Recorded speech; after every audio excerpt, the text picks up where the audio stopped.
All right, let's get right into it. Todd, What's up? what's up? We got the music, maybe a little like we got hit it a little bit. Yeah, how's my mustache look? Mustache Todd. Yeah. I love the comments. All of you out there that come up with Mustache Todd, I think it's great. So well done on the nickname. Oh boy.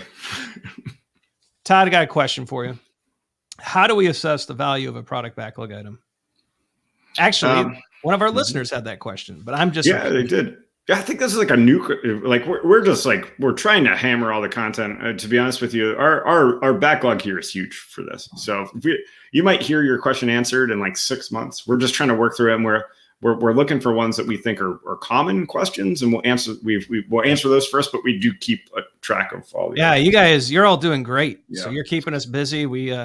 It's funny, just a quick inside baseball about Your Daily Scrum. We were like, man, after about 20 videos, are we going to be able to, is there anything else to answer? And you all are stepping up, leaving us great questions, keeping us going. Without you, we would run out of content pretty quick. So leave a comment below, right? Let us know how if you're liking the videos, what we can do better, what we can do worse. How do we tone it down, tone it up?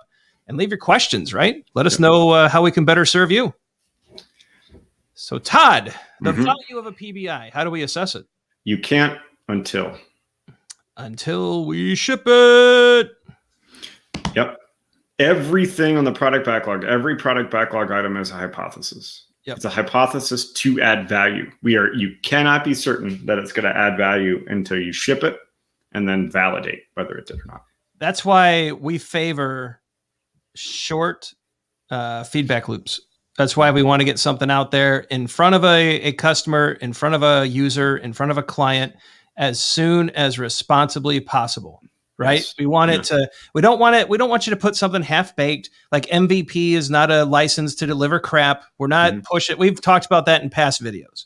But what we're saying is take something that's functional, that's usable, that's potentially releasable, get it in front of that client, that user, that person paying the bill as soon as responsibly possible, because that's the only time we can close that feedback loop and validate value, right? Yeah.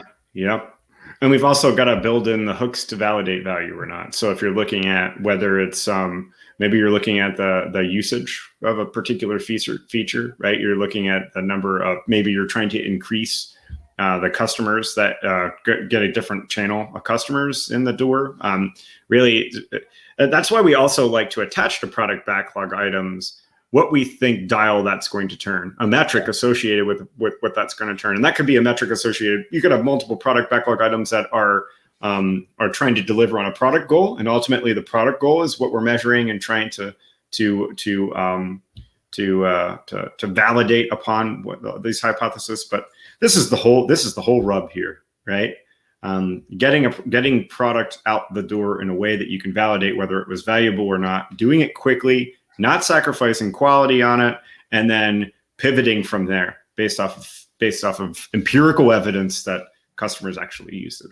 Yeah, and Todd, this is where you and I really like to pair up with a product backlog, evidence-based management. Oh my goodness. Yeah. This is where EBM, if you haven't checked it out, it's on the scrum.org website. Reach out to us. Let us know if you're interested in content about this. This is where EBM saves a product owner.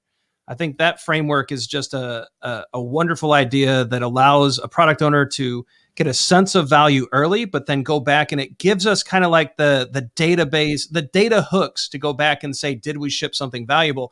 And if not, it gives us insights into where perhaps we're missing.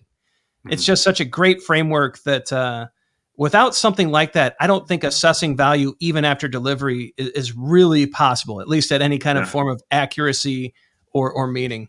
You need a holistic understanding, and that's exactly what EBM gets. We are working on a channel, Fixing Your Agile Metrics, with Will Seal from the Netherlands. We got a little bit of behind recording there, mainly because we're busy. I think there was different points where people weren't feeling well. It was like my turn, your turn, Will's turn, but I think that's probably where we'll do some EBM content, right, Ryan? Is that what you think? Yeah, I think it's. I think we're going to bring that to the forefront as well. But look, product owners, get over to scrum.org, check out EBM, reach out to Todd and I. We'd love to talk to you about it. But assessing the value of a product backlog item, first you got to ship it.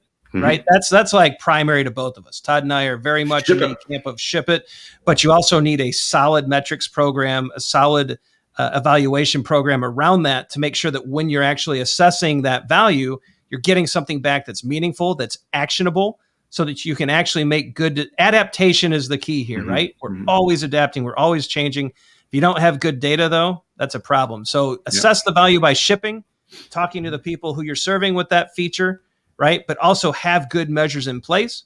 And we think EBM is a good way to go. Right on. Yeah. I like this question. Good question. Yeah, great question. Came from the comments. Leave us comments below. Let us know what you think. It's end screen time. Check out the socials. I ran out of steam, Todd. Check out the socials and please click subscribe. Like and subscribe, just like Todd said. Check out the videos below. The AI thinks you'll like them. We do too. We hope you're getting some good value, right? You know, the only way we know if this show is valuable is that we hit go. It shows up on YouTube and you leave us wonderful comments. So leave us your comments below. Let us know if this was valuable, what we can do to adapt and help you even more. Check out some of the AI videos below. We think you'll like them. But for Todd Miller, I'm Ryan Ripley. This is Your Daily Scrum. We hope you have an awesome day, and we'll see you tomorrow. Bye, everybody.